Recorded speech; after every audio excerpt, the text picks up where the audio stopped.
Bismillahirrahmanirrahim. Assalamualaikum warahmatullahi wabarakatuh. Selamat pagi, salam sejahtera untuk kita semua. Perkenalkan, nama Bapak Andri Cahyo Purnomo MPD dari Prodi Sistem Informasi Universitas Negeri Jakarta. Pada kesempatan pagi hari ini kita akan mempelajari mata kuliah pengantar manajemen, yaitu di pertemuan pertama kita akan membahas apa sih yang akan dibahas secara umum, secara general, yaitu tentang manajemen. Sebelum kita mulai, marilah kita kaji terlebih dahulu. Secara definitif, manajemen itu bisa diartikan sebagai proses perencanaan, pengorganisasian, pengarahan, serta pengawasan usaha-usaha anggota organisasi dan penggunaan sumber daya organisasi lainnya untuk mencapai tujuan organisasi yang telah ditetapkan.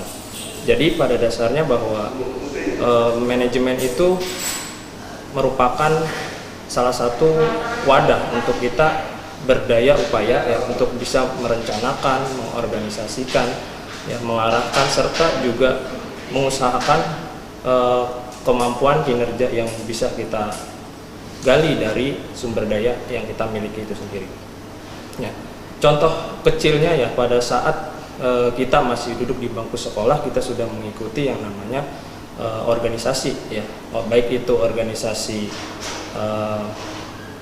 siswa yang internal dari sekolah maupun ada organisasi ekstrakurikuler ya.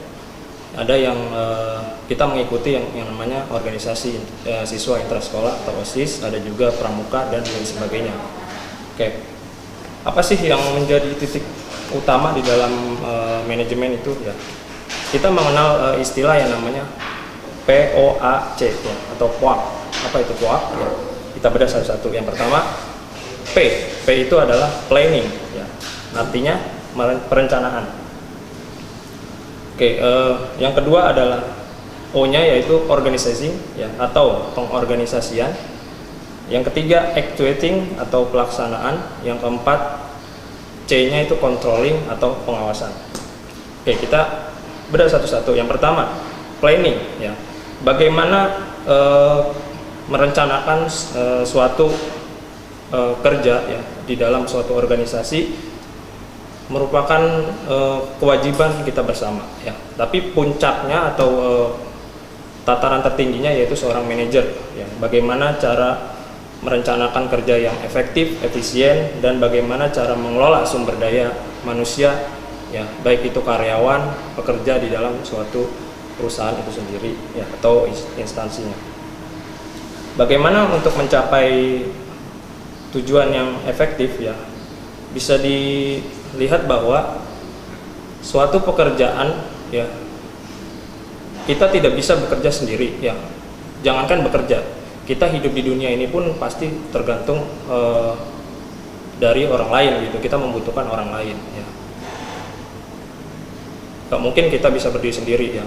Kita hidup di tengah hutan pun pasti membutuhkan yang namanya bantuan ya. Jadi proses perencanaan itu perlu dikembangkan atau disosialisasikan oleh semua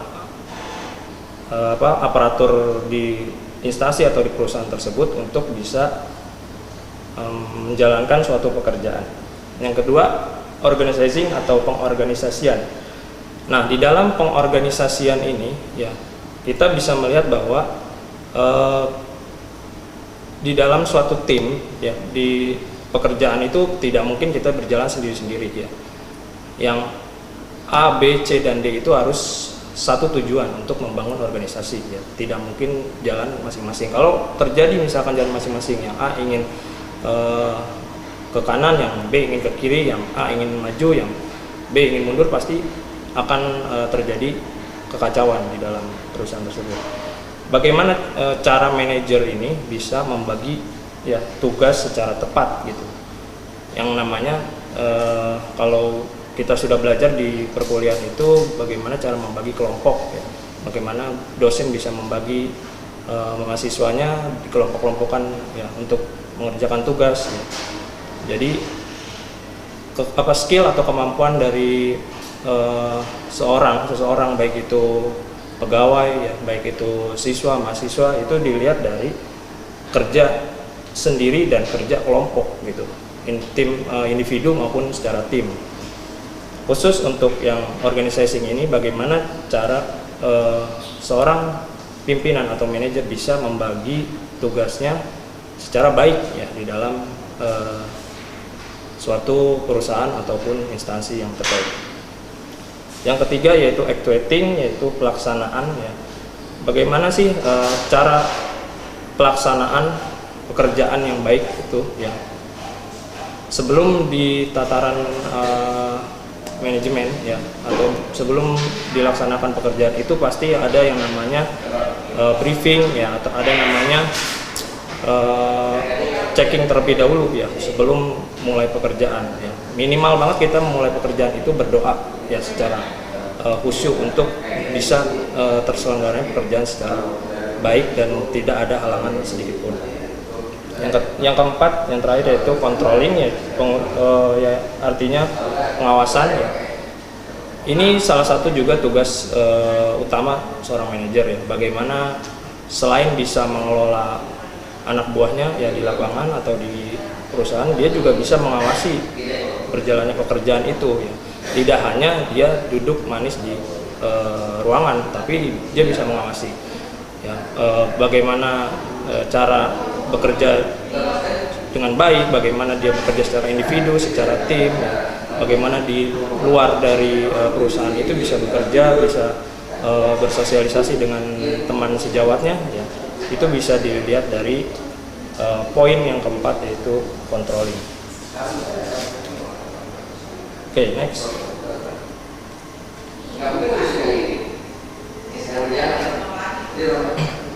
Siapa saja sih sekarang yang membutuhkan manajemen ya? Yang kita ketahui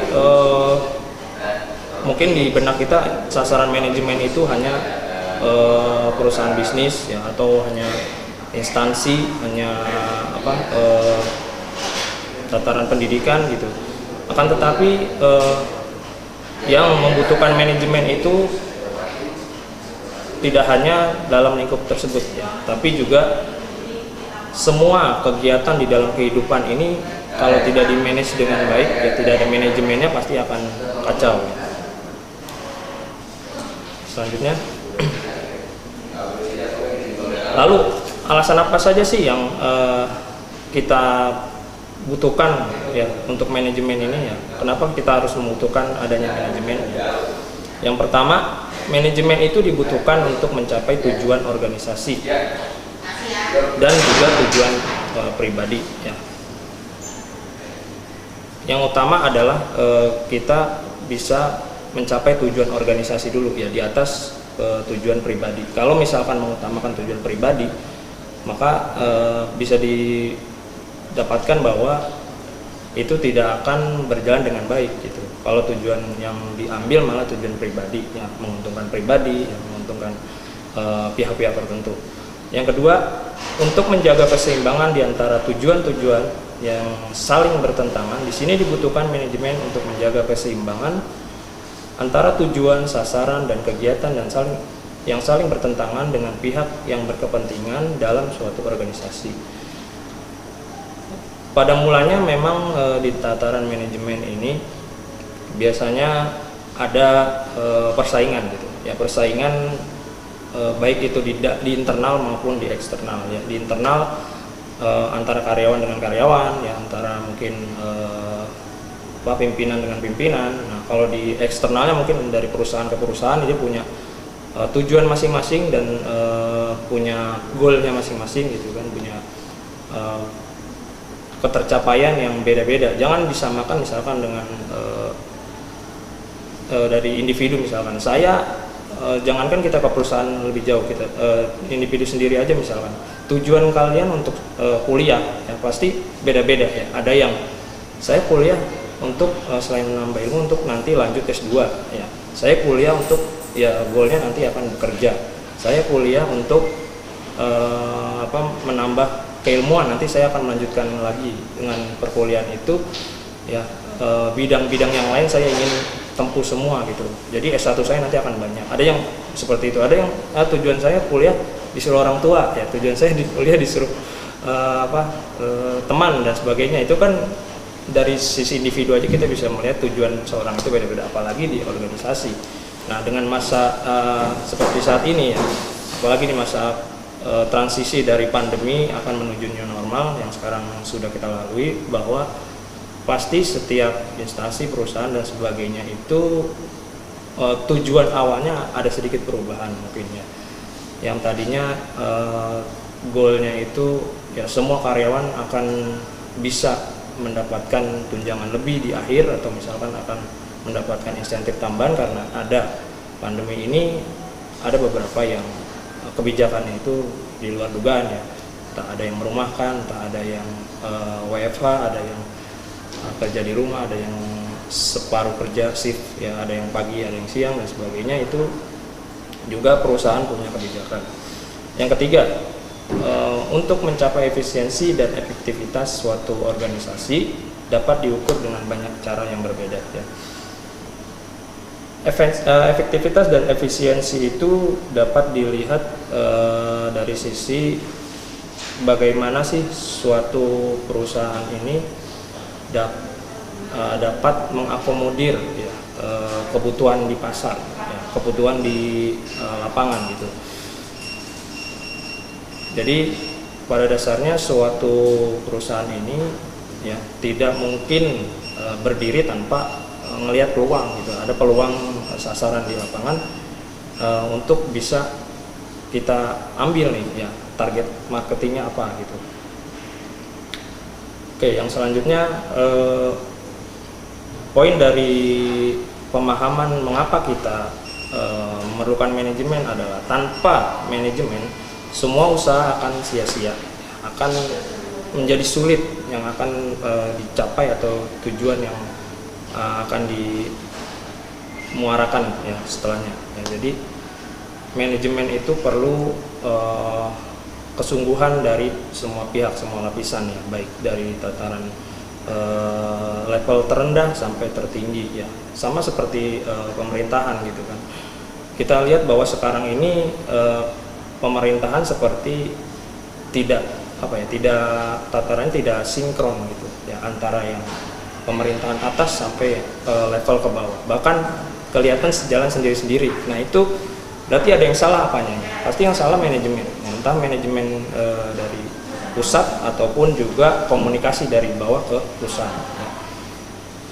Berarti apa yang harus diluruskan ya? Berarti luruskan adalah komunikasi. Perihal komunikasi ini juga sangat penting. Gitu. Komunikasi yang intens dari presiden ke menteri, menteri ke kepala daerah, lalu juga ke masyarakat, itu harus seiring sejalan gitu. Jangan sampai tiba-tiba langsung presiden membuat kebijakan tanpa ada mengundang dari kepala daerah dulu, atau kepala daerah membuat kebijakan tanpa konsultasi ke presiden. Itu pun tidak diperkenankan seperti itu. Jadi kalau misalkan ada kendala ya berarti ada yang bermasalah ya di tata manajemen. Oke, selanjutnya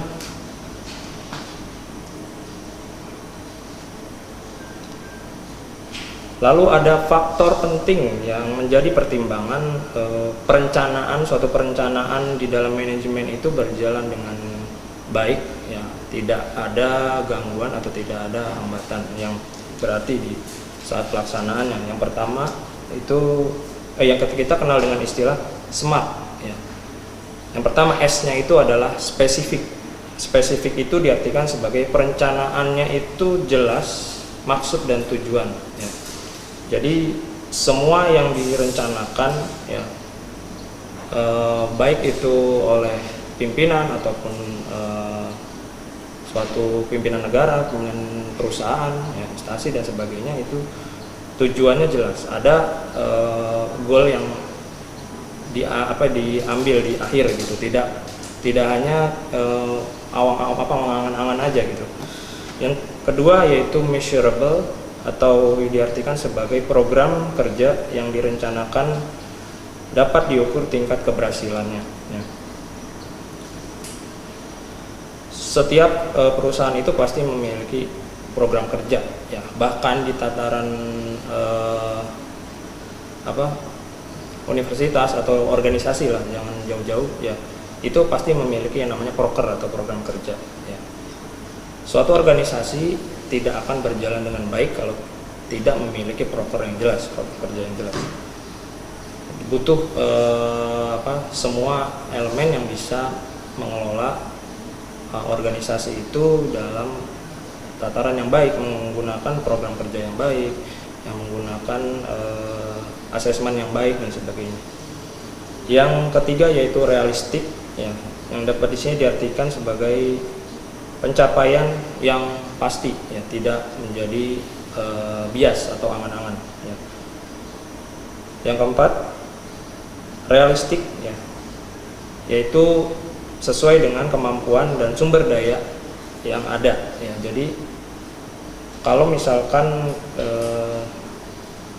poin dari R ini ya, atau realistik ini, kita memiliki sumber daya yang pas-pasan tapi ingin menghasilkan sesuatu yang besar, nah kita akan lebih bekerja keras, kecuali kita merekrut kembali sumber daya dari luar gitu. Jadi biasanya tugas dari kalau di perusahaan itu yang namanya ARD, Human Resource Development, atau kalau di media itu talentnya gitu, talentnya yang bisa mengembangkan potensi luar ataupun mengembangkan yang udah ada di internal sendiri. Yang terakhir yaitu time atau waktunya ya. Setiap perencanaan itu pasti ada masa waktunya ya. Kita program kerja atau proker itu juga ada targetnya ya, secara mingguan, secara bulanan, secara tahunan. Bahkan kalau di sekolah atau di perguruan tinggi itu ada evaluasi ya, tengah semester dan juga ada evaluasi akhir semester ya, UTS atau UAS. Nah itu selalu ada evaluasi. Kalau tidak dievaluasi ya, kita tidak mengetahui ya sampai mana sih kesuksesan kita menjalankan perkuliahan, sampai mana sih kesuksesan kita atau kemampuan kita bisa diukur sejauh mana di dalam pekerjaan itu, per minggu atau per bulan atau per tahun gitu. Nah lalu efisien dan efektivitas itu juga bisa kita lihat bahwa dalam kehidupan sehari-hari kita bisa mengambil contoh bahwa semua yang tidak membuat kita itu ribet ya, tidak membuat kita sulit ya, mempersulit diri gitu. Seperti halnya kita memiliki hobi ya, hobi yang bakat atau hobi terpendam gitu, tapi kita bingung menyalurkannya ya. Seperti halnya kita bisa main sepak bola atau kita bisa main futsal gitu. Kita tidak perlu membeli lapangan futsal itu, kita tidak perlu membuat lapangan futsal, kita tidak perlu ingin main bulu tangkis misalkan, membuat lapangan bulu tangkis, tapi kita cukup menyewanya. Tapi kita hanya bisa mengambil yang sisi efisiennya aja gitu, tidak perlu kita hal yang terlalu besar kita inginkan, tapi tujuannya ya ingin bermain gitu ya. Jadi perlu keselarasan antara maksud dan tujuan kita yang ingin capai.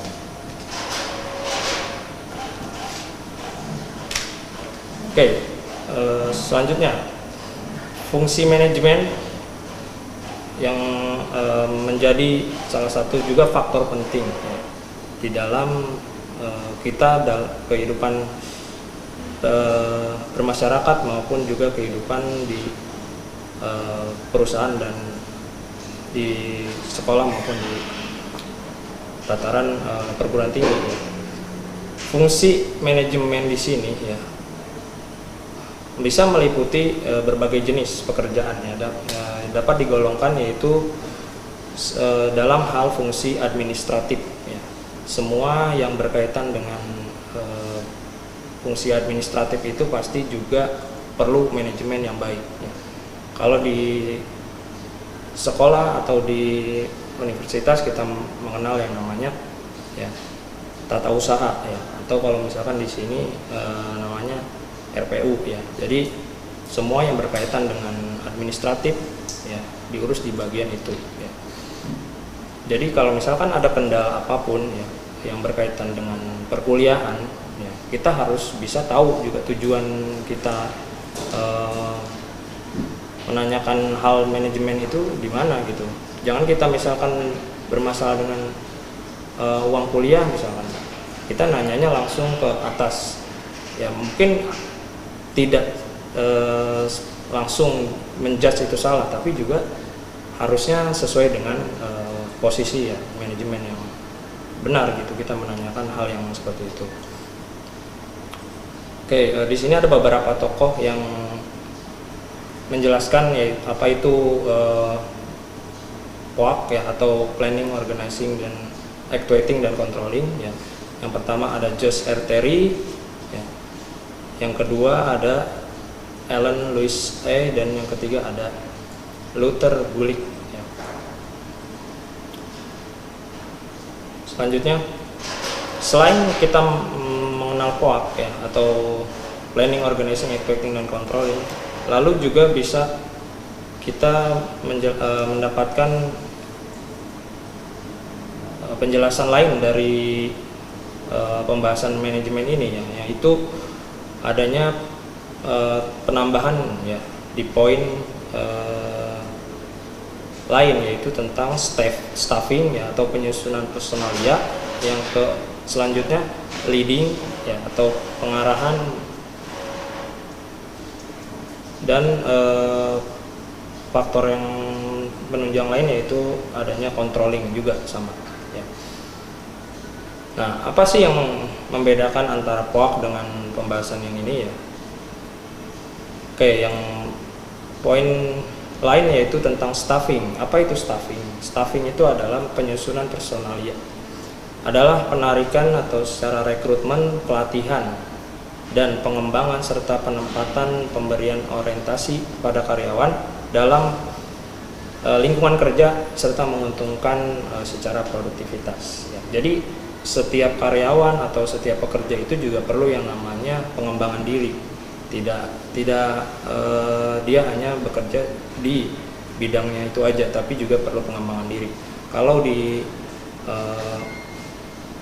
lembaga lain, misalkan di pendidikan ataupun di perguruan tinggi, yaitu adanya diklat ya, atau adanya pengembangan pendidikan secara kilat ya. Biasanya dilakukan 3 bulan atau sampai 6 bulan. Selanjutnya adanya leading atau pengarahan ya. Di sini bisa diartikan juga sebagai bagaimana seorang pemimpin itu bisa menjadi mentor bagi anak buahnya ya. Bagaimana membuat karyawan itu nyaman dalam bekerjanya ya, melibatkan semua elemen ya, elemen penting di dalam perusahaan tersebut gitu. Baik secara level terendah ya, baik dari karyawan sampai ke bagian personal ya, HRD dan sebagainya.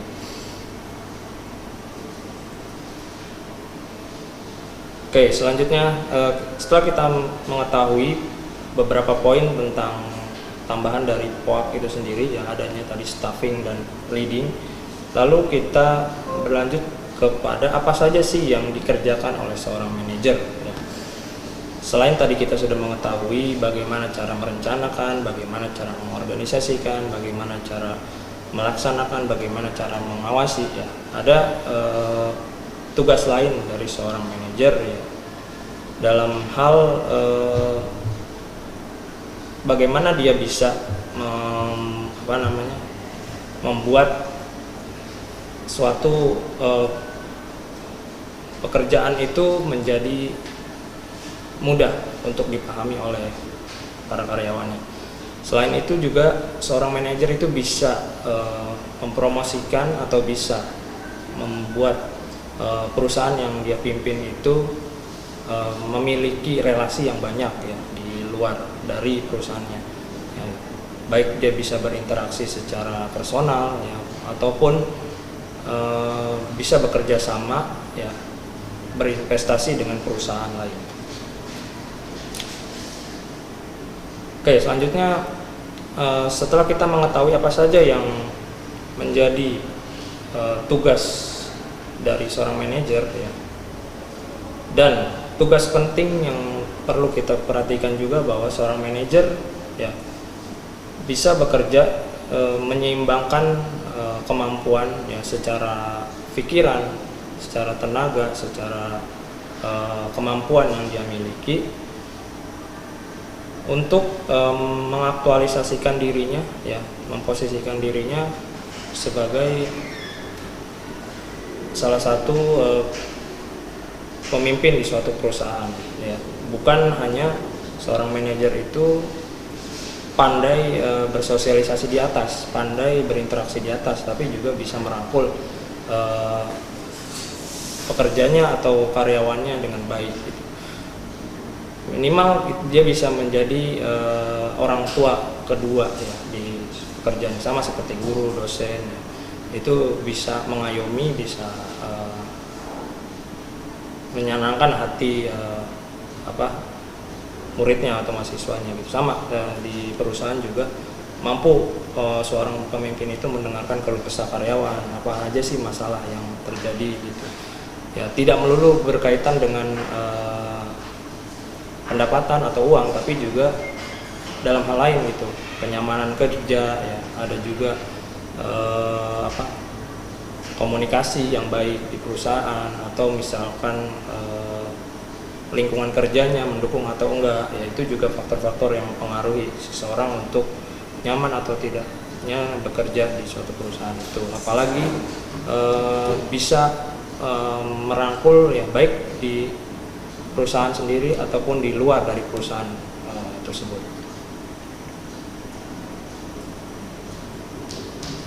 Oke, selanjutnya sebagai manajer itu juga harus memiliki skill ya, keterampilan ya. Jangan jauh-jauh sebelum kita masuk ke tataran manajerial ya. Pada waktu kita sekolah pun kita pasti sudah mengikuti yang namanya suatu organisasi ya. Fungsi dari kita mengikuti organisasi itu ya melatih diri kita untuk terampil ya, berorganisasi gitu. Yang tujuannya nanti akan hidup di masyarakat dan bekerja. Waktu dulu Bapak sekolah itu juga ada yang namanya life skill atau kecakapan hidup. Seperti halnya kalau sekarang yaitu ekstrakurikuler, tapi lebih kepada bagaimana kita mengembangkan passion kita ya, di dalam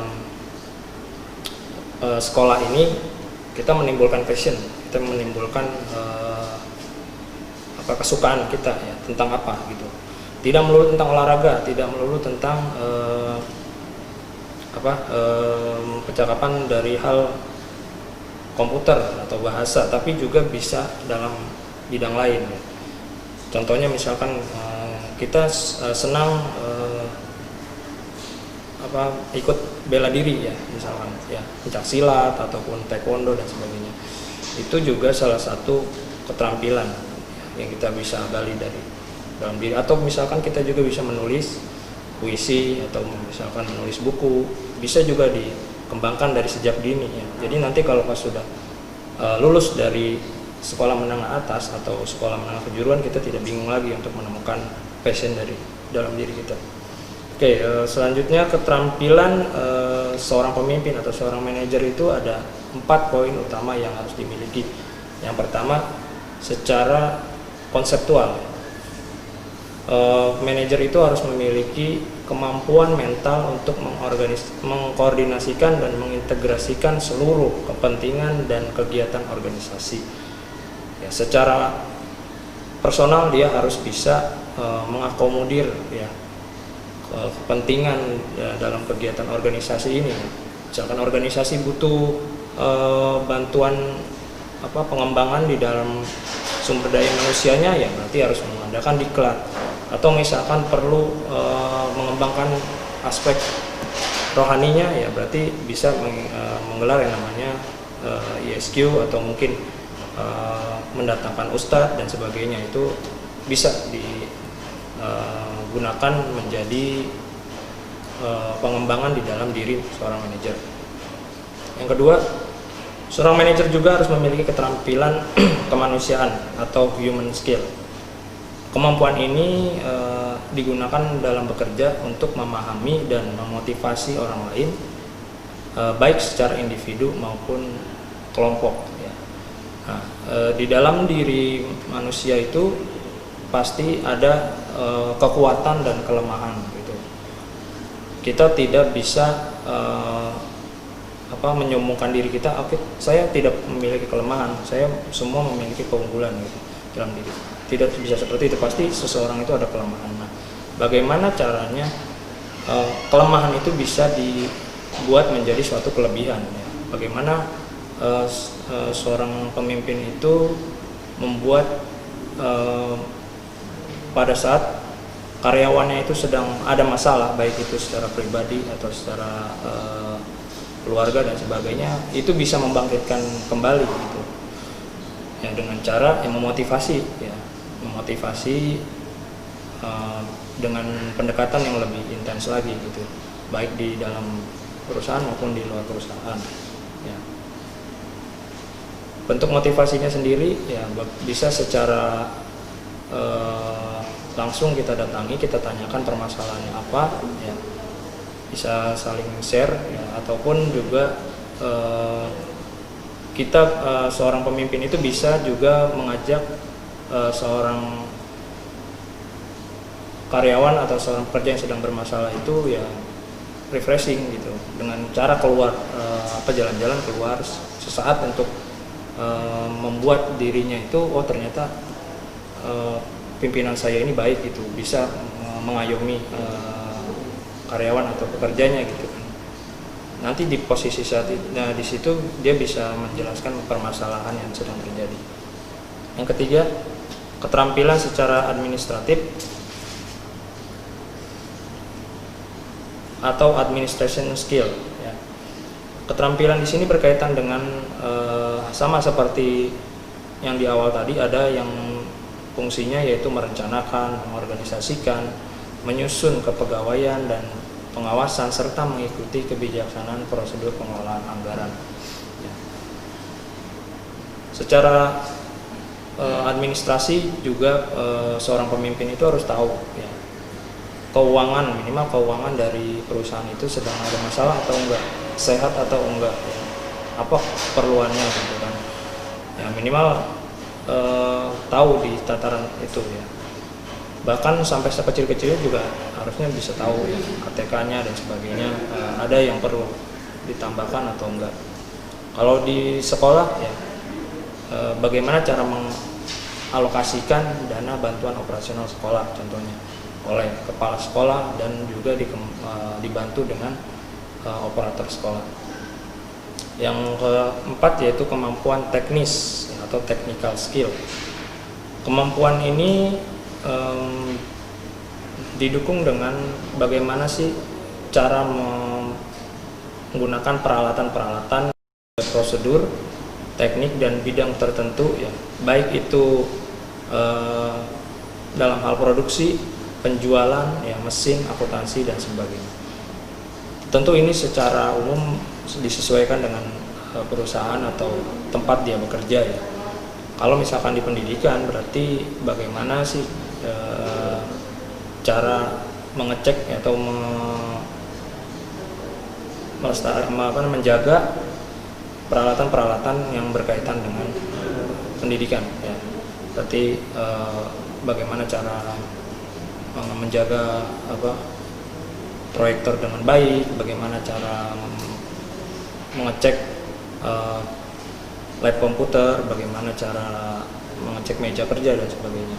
Itu juga menjadi tataran teknis yang harus dimiliki oleh seorang pemimpin dalam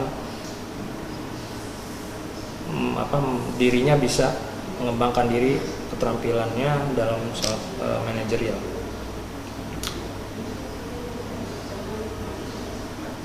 Oke, selanjutnya apa saja sih yang menjadi poin penting di dalam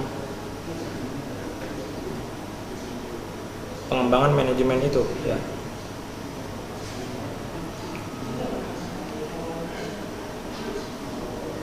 Manajemen sebagai salah satu kebutuhan ya, di dalam kehidupan kita gitu. Kalau misalkan manajemen tidak ada, dapat dibayangkan kacaunya dunia ini ya pasti. Ya. Jangankan di dunia, di pemerintahan atau di negara pun juga perlu yang namanya manajemen yang baik gitu. Oke. Selanjutnya, manajemen itu ternyata selain bisa diartikan sebagai mengatur atau mengelola ya, memproses dari suatu kegiatan, tapi juga manajemen itu sebagai suatu proses yang bisa dikembangkan dari sisi sumber daya manusianya ya, dan fungsi pokok dari proses manajemennya, lalu tujuan yang akan ditetapkan di akhir dari